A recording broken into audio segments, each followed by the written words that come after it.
Hey, hello, and welcome or welcome back. And this quick tip tutorial is about importing images as planes, as you saw in the title. Duh. So, uh, to do that, we need to go to Edit, Preferences, Add-ons, and then type in Image up here in the search box. You'll get this: Import, Export, Import Images as Planes. Okay? Make sure that's checked.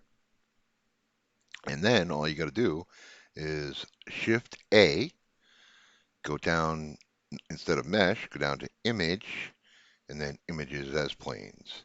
And then it's going to have you go find the image you want, which for me is that one. And there you go. We now have an image as a plane. And I hope that's helpful to you. And until next time, peace out.